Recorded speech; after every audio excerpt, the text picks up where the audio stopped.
That's James's meal for this evening. Mine's a little bit different. I have beets, and I cooked my rice under beets, so that's why my rice is a funny color. And James has cabbage juice. I'm going to be talking about Michael Connolly's The Fifth Witness, and I guess this sheet a little bit. I'm talking about the DISC method lately, and if you look at this influence, or as I call them, aggressive propagandas, this table shows the closest Kiersey type is equivalent to teacher. And for the dominance, it's field marshal, composer for the physical workers, and crafter for the physical mental workers. Sorry. So I just wanted to mention that a little bit. Now, with the DISC diagrams that they're using these days, originally, you may have, if you've been following the DISC method of personality types, it was there was a scale of from passive to aggressive, and on the passive side are the physical workers and the mental workers. And here in this DISC sheet, they're called different things sometimes, and so it's not always, DISC doesn't always stand for the same thing.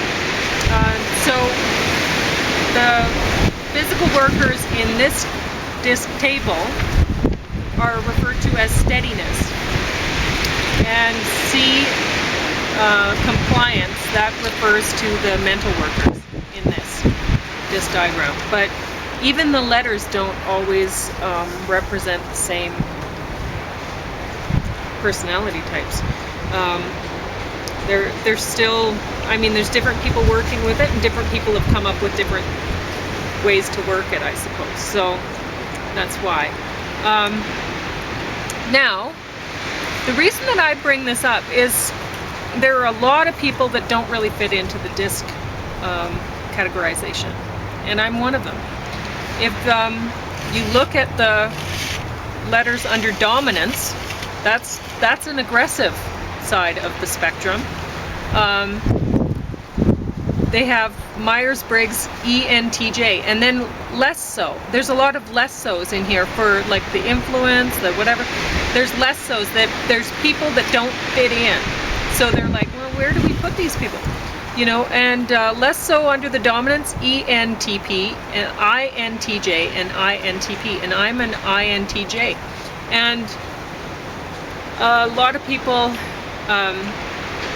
have said, well, I've met a lot of people more passive than you. James has said that about me. He doesn't think I'm very passive. Well, on the when I do the DISC, I recognize Pauline very passive because of your dreams. You know, like yes, have my nightmares. Dreams. Yes, and I'm always running away, and people are trying to kill me. Monsters are trying to kill you, yeah. And you keep on trying to hide from them. And yeah, I run and hide. That's all I do. It used to be my dreams where I'd run away and get away. Well, you'd get away because you were fast. After I started going with Pauline and living with her and eventually marrying her, my dreams changed. There'd be people who'd be hunting us down, and I would kill them. Yeah. So I'm passive. But I'm way over at the passive end. Way less passive than, well, not way less, but much less passive than Pauline. So it used to be that I didn't have any red or yellow, and now, so I was right at as far as you could go, and now I have a little, like a little sprinkle of salt and pepper, a little bit of red and yellow, and I don't know how that happened. But when I test out INTJ, and I definitely am not dominant. I do not want to dominate anybody. I'm very passive, and yeah, I don't fit in. So there's a lot of people that don't fit into the DISC categorization. And they try to make it look all aesthetically pleasing with a rainbow sort of color wheel look and stuff like that, but it doesn't work that well. What it does work for is showing how passive you are and how aggressive you are, and that's very important. So if you have more than 50% of your personality is aggressive, well, that tells a lot, doesn't it? So, anyway, I was going to talk about how I found this interesting, that the influencers are the Kiersey type equivalent as teacher. And I found that interesting because when I was going to school, I noticed that the teachers were aggressive. And the aggressive personalities are the dominants and the influencers. And you'll have to look at the characteristics for them to see which is which. Because sometimes, like I said, the letters change. Sometimes, like I call the dominant people aggressive rulers. And I call the influencers aggressive propagandists. It's a much more accurate categorization title for them, I think. And I like to make sure that people know that they are aggressive. And the steadiness and compliance, I call them passive physical workers for the steadiness and passive mental workers for the compliance. They're the workers. And they're exploited like crazy. Anyway. I want to mention that they're the ones who get things done. Yeah. We tend to think of passive as being negative, but it's actually positive. And we tend to think of active, aggressive people as being positive. They're the opposite. They are negative. We can do without them. Not that I think ever would want to liquidate them the way communists would want to liquidate so many, especially of the of themselves, but especially of the passive mental thinkers. If you think about it, I don't believe in liquidating anyone. If they're bad, they should be put in jail. I found it interesting that the steadiness category, the closest Kiersey type, was equivalent to composer. And I found that very interesting because my whole life I have been filled with song. So I start in the morning, I start singing, I make up lots of tunes. So today I probably have made up 15 tunes so far, and I've been just singing, and I make up my own lyrics and stuff. I make up my own songs. And I really think that I like to say that the passive physical workers are whistle while you work people. We like to work physically, and we like it so much we'll be singing while we do it or whatever. So if you know somebody who they're cooking and you can hear them singing in the kitchen, that's probably what they are. They're a passive physical worker. Or, singing along when they're doing whatever. I sing a lot. So I literally wake up the first thing in the morning, I start doing a singing. And it didn't used to be that way. For a while there, I guess I was depressed and I didn't clue into it. But I should have.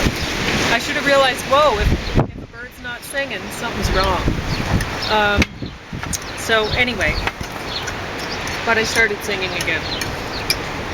And I find that interesting because I grew up in a time period where the passive physical workers were definitely not seen as composers. And I've been listening to David Bowie lately, and I realized that's probably when it really changed. Video killed the radio star, but it allowed the performers, the aggressive propagandists, to take over the music industry. So where it really shifted over was MTV, 1980 roughly. But Bowie was ahead of the curve there. Sure. Well, he was awesome because he's obviously an influencer type or what? Yeah, aggressive propagandist. But I don't dislike all aggressive propagandists. I'm impressed by a lot of their work. I find commercials really interesting. And more than I do, but that's okay. I considered going into making commercials and stuff like that when I was young, because I love them. I find them very entertaining and interesting, the way aggressive propagandists are able to manipulate people so well. They're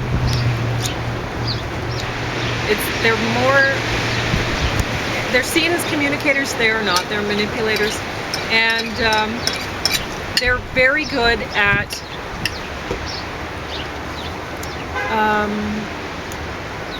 rebranding. So they'll have somebody else's great ideas, and they'll just tweak it a little bit and rebrand it as their own. So what was it you were saying about David Bowie today? He totally does that really well.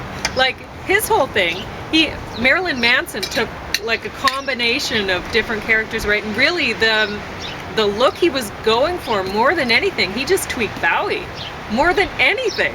And so impressive, but not nearly as impressive as David Bowie himself. Like, Marilyn Manson was more people say the medium without the message. Well, he was more the message without the medium or something. I don't know. He wasn't really a musician. And somehow he managed to sell himself, which is impressive all on its own. He also didn't have the look.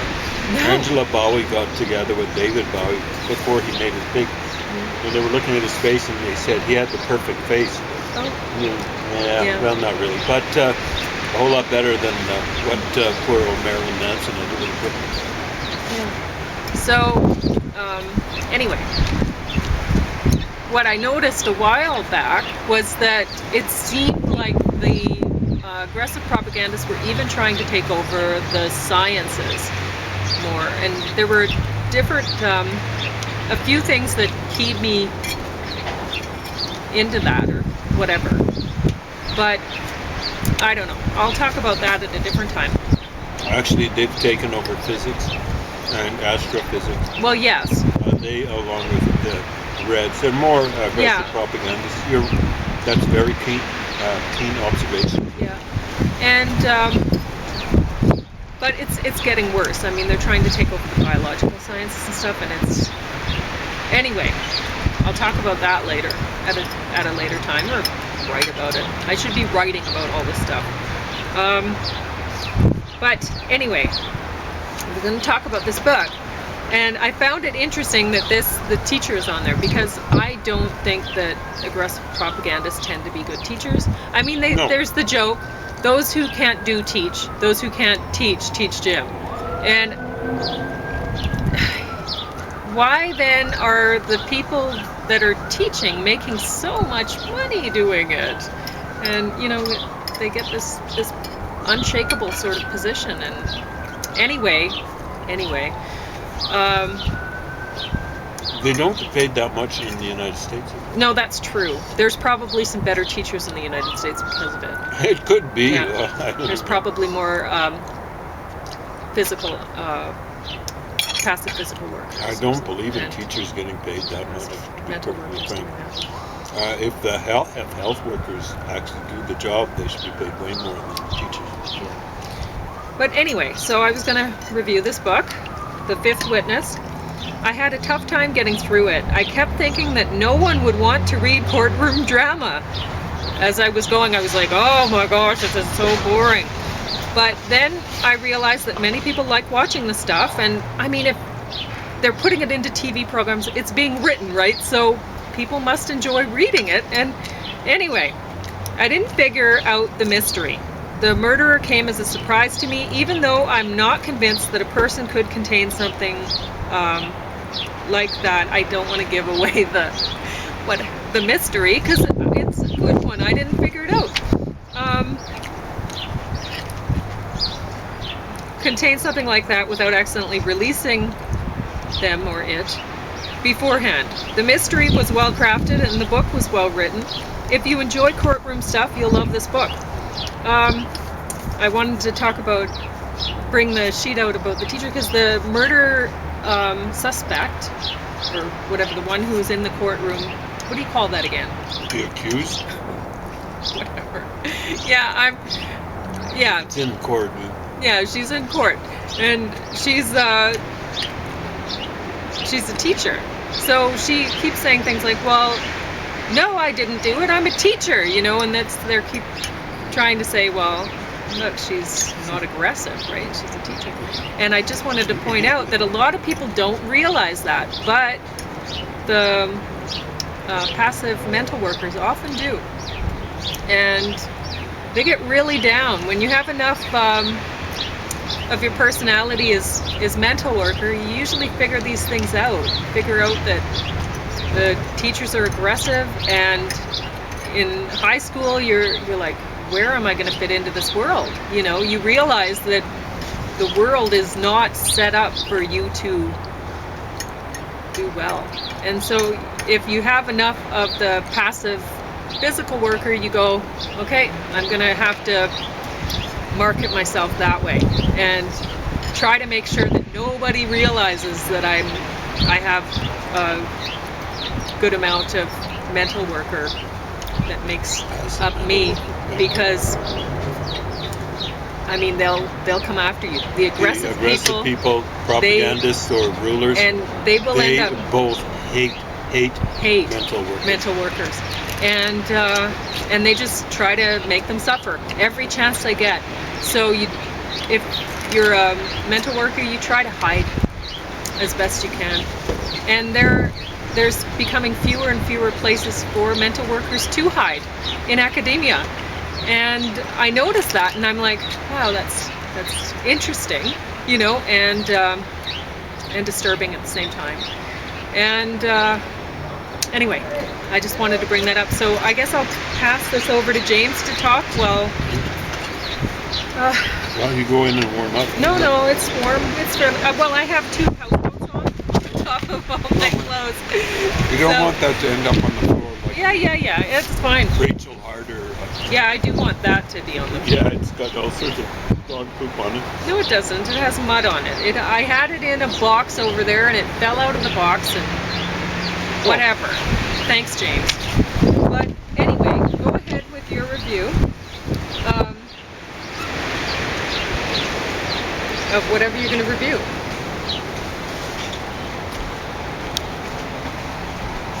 You have more than 10 minutes. So,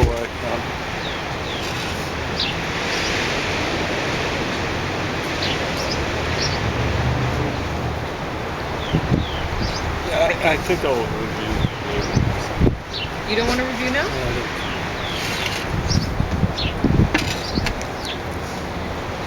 You were going to review the Archie stuff again? That's what it is.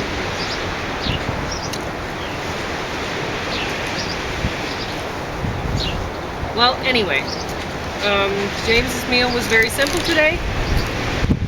Pineapple, butternut squash, onions, and rice with some bean dip on celery sticks. So I guess that's our thing for today.